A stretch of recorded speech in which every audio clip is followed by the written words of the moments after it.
ada dari katanya pakai baju serba abu. Siapa nih Teh?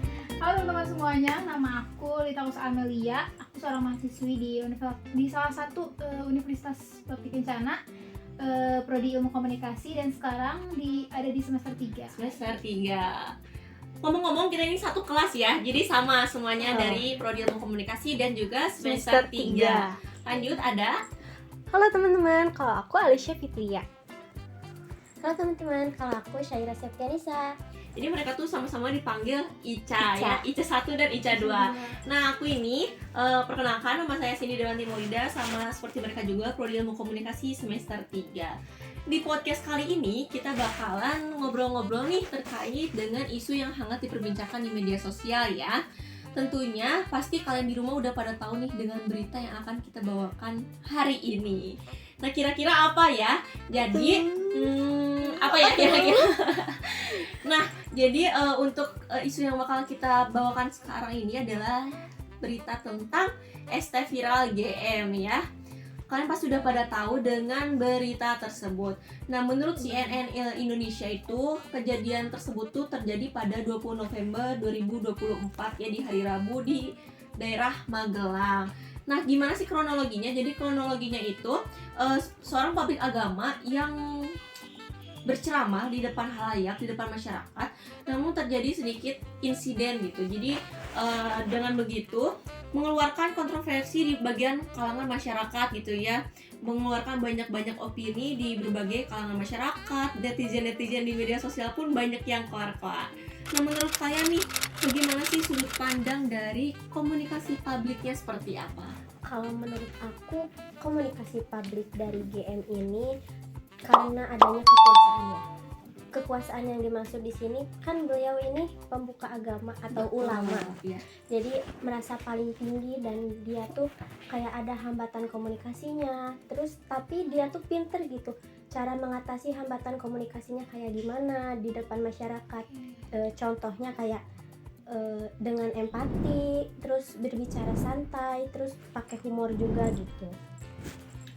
Terus gimana nih? Menurut Teh Alicia gimana pandangan dari komunikasi publiknya? Kalau menurut aku, sesuai jurnal yang aku baca dari Sartini 2020, komunikasi publik si GM itu sesuai dengan status sosialnya yang memberdayakan masyarakatnya. Jadi kayak dibikin nyaman kayak gitu ke masyarakatnya. Jadi lebih akrab lah ya. Kayak gitu. Berarti tadi nyambung dengan apa yang dikatakan oleh Teh Syaira ya, karena Ica 2. ya Ica 2. Jadi GM tuh beliau tuh lebih menggunakan kayak humor untuk pendekatannya ya.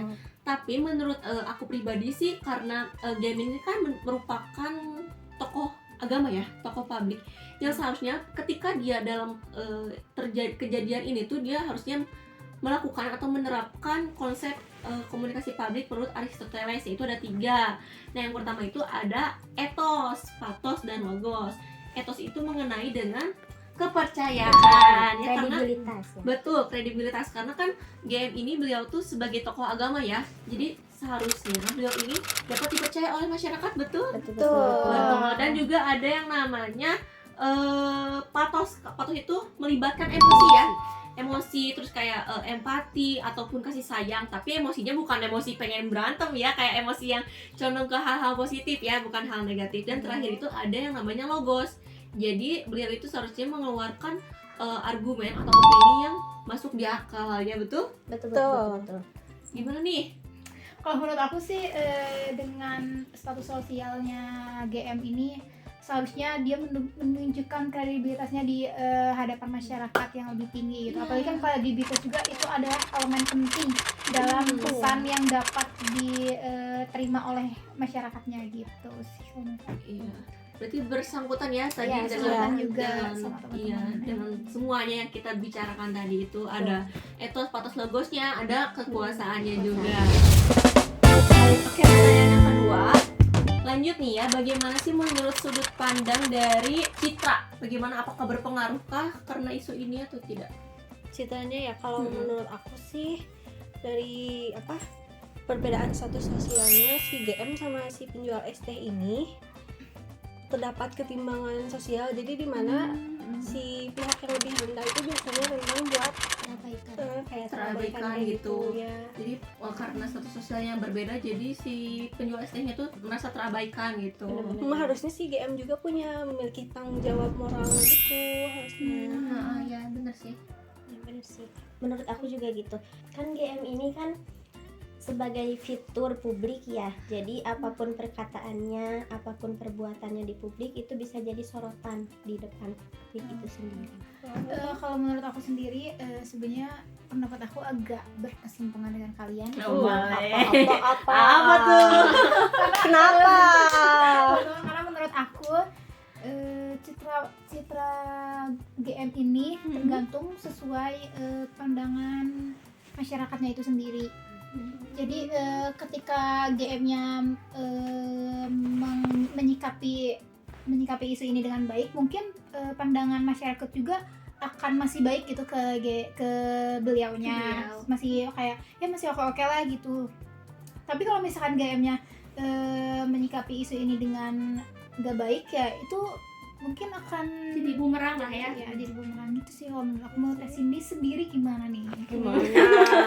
Menurut aku sih ya, karena kan beliau ini merupakan tokoh publik gitu ya, pastinya akan sangat berpengaruh terhadap reputasi dia seperti apa. Karena kan dia itu berceramah dan melakukan komunikasi itu di depan halayak lah ya, di depan masyarakat. Seharusnya itu beliau itu berkomunikasi sesuai dengan norma dan nilai yang berlaku di masyarakat. Cuman kan yang amat disayangkan, beliau tuh mengeluarkan kata-kata yang kurang baik gitu ya.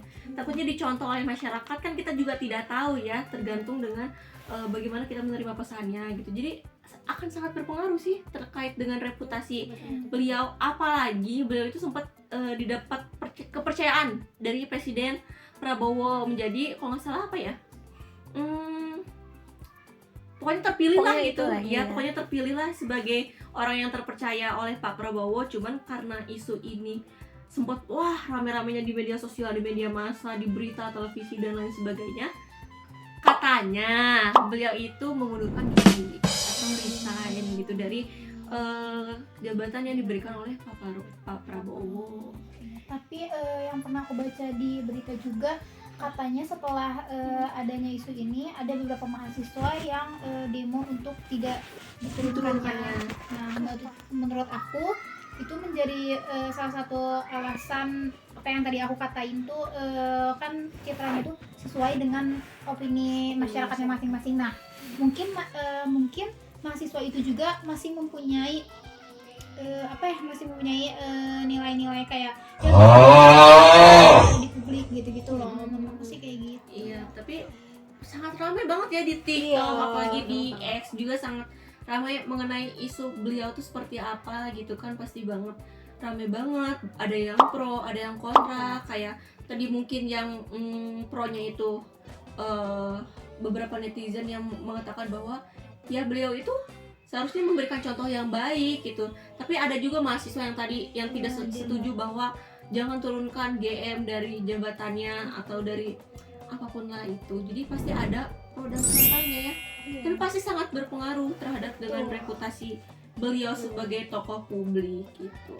Nah, lanjut lagi nih ke pertanyaan yang nomor 3.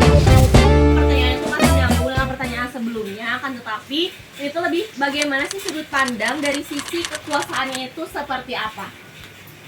Jadi menurut aku untuk kekuasaan yang ada di dalam isu GM ini, terutama kan GM ini mempunyai status sosial sebagai tokoh agama ya. Nah, menurut aku segala ucapan dan tindakan yang dia lakukan itu akan sangat berpengaruh kepada publiknya itu sendiri, terutama pas ceramah dia lagi ngeituin ST-nya kan tukang ST-nya diem aja ya. Nah, itu tuh kayak dia tuh tukang ST-nya tuh nggak punya wewenang gitu loh buat ngeiniin isunya gitulah.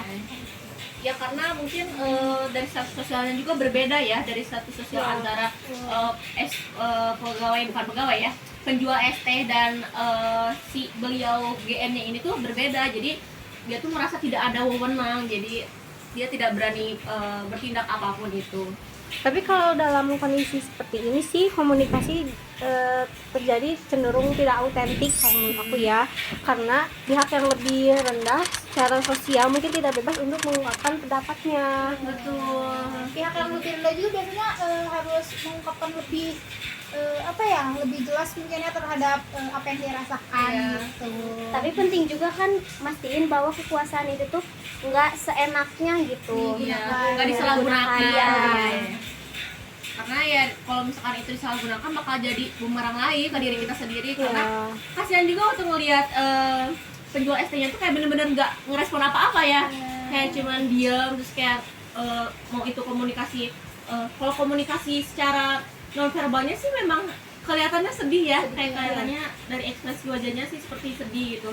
Nah kalau misalkan menurut aku sih, menurut Supit et al. Pada tahun 2020 kekuasaan itu mencakup kemampuan individu yang dapat mempengaruhi tindakan seseorang. Jadi kan yang pertama balik lagi si GM ini tuh, beliau itu punya kredibilitas juga kan, punya status sosial juga yang tinggi, dipercaya oleh masyarakat karena tokoh agama dan tokoh publik. Jadi beliau tuh ya harusnya bisa memengaruhi seseorang dalam bertindak itu dalam keadaan atau hal-hal yang positif. Sangat disayangkan ya, karena ya seharusnya tuh tokoh agama tuh mencerminkan ya perilaku yang baik gitu. Benar banget sih. Pas dia mengucapkan itu juga kepada ST, kayaknya dia mikirnya dia punya kekuasaan gitu, makanya dia bisa seenaknya ngomong gitu, sampai dia ngomong kasar juga kan. Iya. Ya, makanya harusnya dia nggak kayak gitu, misalnya harusnya dia punya Kredibilitasnya tadi ya. yang tadi. Iya, benar sih, tadi balik lagi ke konsep Aristoteles itu ya, ada ethos, pathos, dan logos. Oke, ini pertanyaan terakhir ya. Pelajaran apa yang bisa kalian ambil dan petik dari isu tersebut? Kalau menurut aku kasus ini ngajarin kita buat ngelihat gimana sih, kan dia tuh tokoh publik ya, jadi harus menyampaikan pesannya tuh harus benar-benar diolah. Apalagi kalau menyampaikan humor itu harus diolah lagi kata-katanya, karena itu bisa bikin persepsi orang tuh jadi negatif ya ke GM-nya ini. Nanti malah jadi kontroversial yang terjadi di masyarakat gitu ya. Apalagi beliau itu adalah tokoh agama yang seharusnya mencerminkan perilaku yang baik gitu ya. Untuk Teh Alisa sendiri gimana? Kalau menurut aku dari kasus GM ini, kita dapat mempelajari bahwa komunikasi publik yang bijak dan penuh empati itu sangat penting kan. Karena beliau tuh tokoh agama ya. Iya, terutama bukan dia tokoh penting ya. Terus kalau tidak berhati-hati, pesan yang disampaikan itu akan menimbulkan persepsi negatif kayak gitu. Berarti sama dalam Teh Syairah ya. Kalau untuk Teh Lita nih gimana? Dari aku, dalam khotbahnya Nabi juga segala riba kan dihapuskan ya, terus kayak kita ini tidak boleh menzolimi dan kita ini tidak boleh dizolimi. Dalam kasus ini kan ya yang dizolimi pastinya penjual ST-nya gitu ya. Islam juga sangat menjunjung tinggi kehormatan orang lain gitu, menurut aku sih gitu. Kesetaraan ya, Kesetaraan, ya. Walaupun status sosialnya berbeda tapi harus tetap menghormati karena ya adab dan etika itu lebih tinggi di atas ilmu gitu ya. Harus diiringi ya, harus balance jadinya. Oke, jadi kita bisa narik kesimpulan dari keseluruhan tadi berbincang-bincang bersama anak Ilkom ini bahwa dari kasus GM ini tuh ada beberapa aspek yang kita soroti ya. Yang pertama itu ada komunikasi publiknya, dan beliau tuh seharusnya menerapkan konsep tadi Aristoteles ya, ethos, pathos, dan logos, dan juga dari kekuasaannya. Apabila mana GM ini atau beliau ini menyalahgunakan kekuasaannya, akan menjadi persepsi negatif di publik dan akan menjadi kontroversi yang yang mengancam reputasinya dia sendiri gitu. Nah, oke, terima kasih banyak buat kalian yang udah mentengin podcast kita. Oke, terima kasih banyak teman-teman.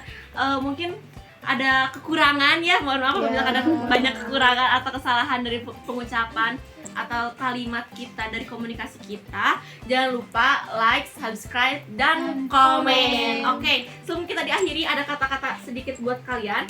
Anak muda yang keren adalah yang rajin baca berita, bukan yang banyak gaya. Terima kasih semuanya.